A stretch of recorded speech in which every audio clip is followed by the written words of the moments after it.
Bonjour à tous, voici le 4e numéro de votre JT ETMM, le journal télévisé de l'école thématique de microbiologie moléculaire. On commence ce journal comme à l'accoutumée avec votre résumé en images. Aujourd'hui, jeudi 9 octobre, c'est sous un soleil digne de l'Italie que Bianca Colonna a ouvert cette 8e session sur les interactions hôtes pathogènes et symbiotiques. Elle nous a montré comment la bactérie Shigella a évolué vers la pathogénicité, notamment en optimisant la synthèse de certains polyamines.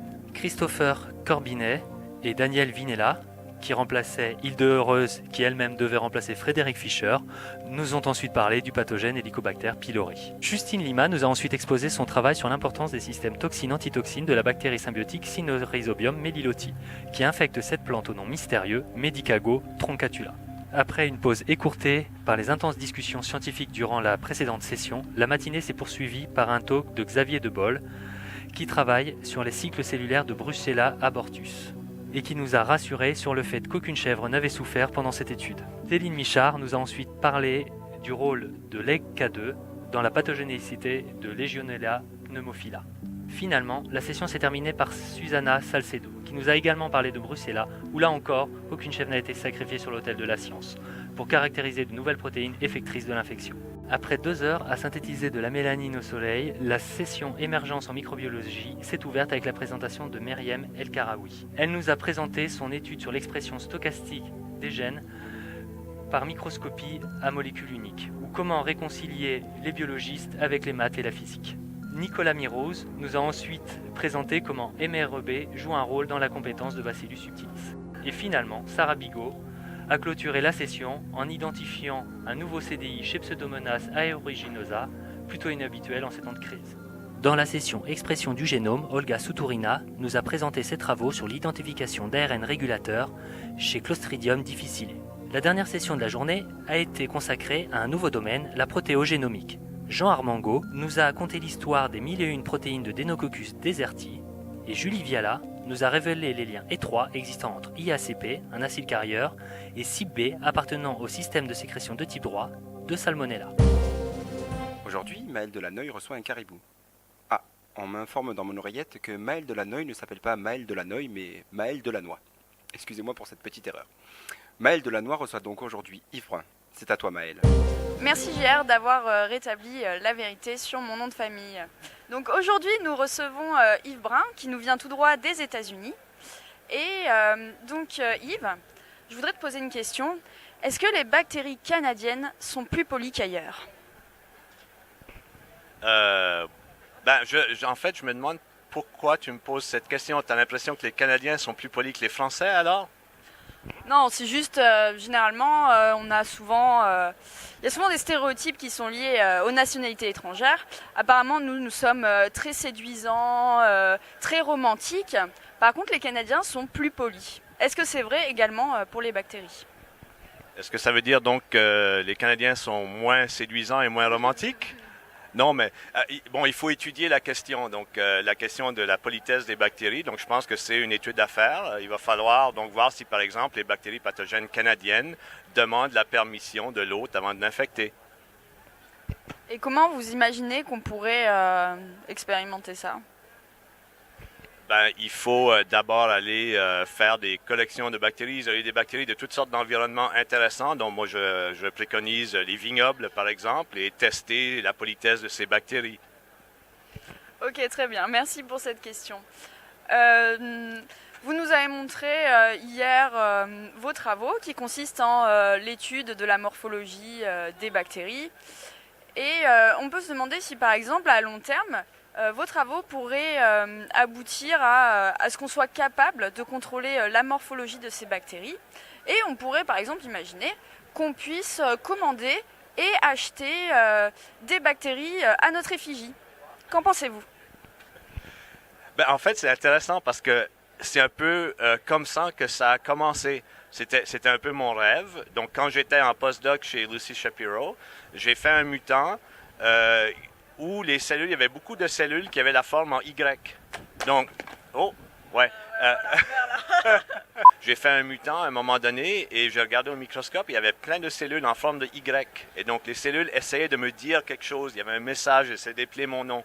Donc, c'est un peu pour ça que j'ai lancé ces études de morphologie pour essayer de trouver des formes bactériennes qui peuvent épeler mon nom au complet. Bon, il me manque quelques lettres encore, mais bon, éventuellement, oui, des cellules à notre effigie ou à l'effigie de John Travolta, ça c'est en cours bon, ça progresse tranquillement.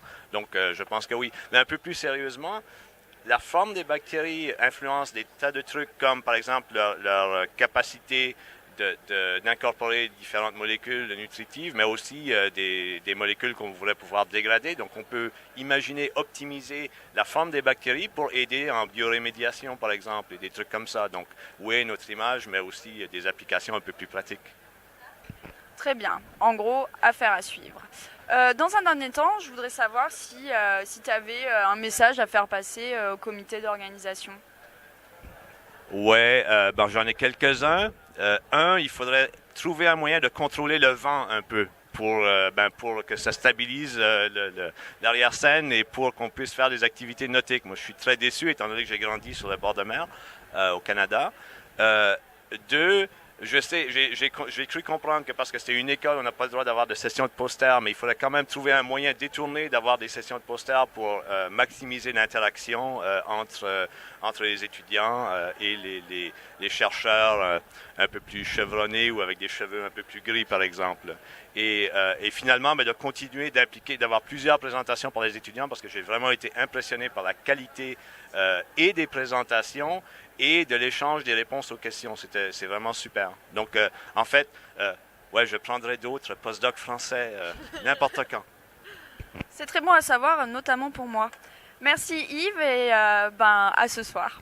C'est en début de soirée que se tenait la prestigieuse cérémonie des Pipettes d'Or, une cérémonie récompensant les meilleures prestations de l'école. Voici un reportage qui retrace les moments forts de cette cérémonie. Ladies and gentlemen.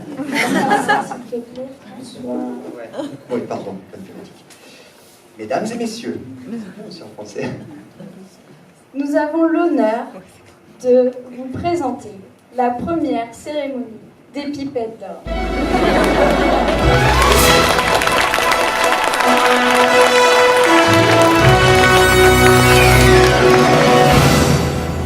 D'abord, le prix ETMM. Donc, j'invite les membres du jury à me rejoindre pour décerner ce prix. Je crois que c'est le prix du meilleur topo. Ah, cette fameuse ETMM a été décernée à Élise Wickrich. Et alors, le second prix a été décerné à Haïm Zoued. En plus, c'est vraiment en or, vous voyez pas de loin, mais... Je pense que ça vaut plus que le prix.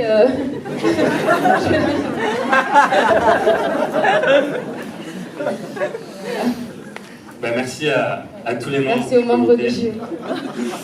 Et dans la catégorie du discours le plus long, de la déformation spatio-temporelle, les nominés sont Nicolas Mirouz, Muriel Mazy, Pierre Jeuneveau et Jean-François Collet. Le nominé est Pierre Jeuneveau. J'étais un peu distrait parce qu'on était en train d'envoyer un SMS à Eric Cascales, justement. En fait, je sais pas pourquoi j'ai gagné un prix. Dans la catégorie de la plus grande distance parcourue, nous avons une présentation. Les nominés sont Claire Lehénac, Lehénac, Xavier Lebol, Ivan Matic et Myriam El Karoui. Et le lauréat est Ivan Matic. On a parcouru à peu près 1,3 km. Je me suis bien entraîné, hein. On va dans bonnes conditions ce soir. Merci.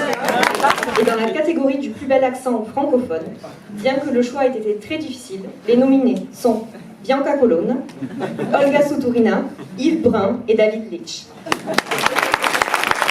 Et la victoire revient à Bianca Colonna.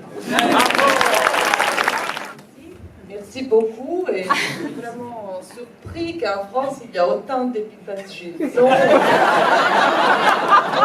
à tous les participants, vraiment,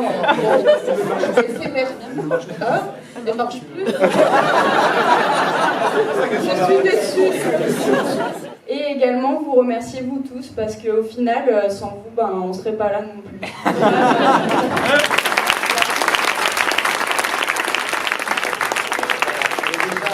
Notre première cérémonie des bouteilles d'or, en espérant qu'il y en ait d'autres. Maintenant, on vous invite à rejoindre le barbecue.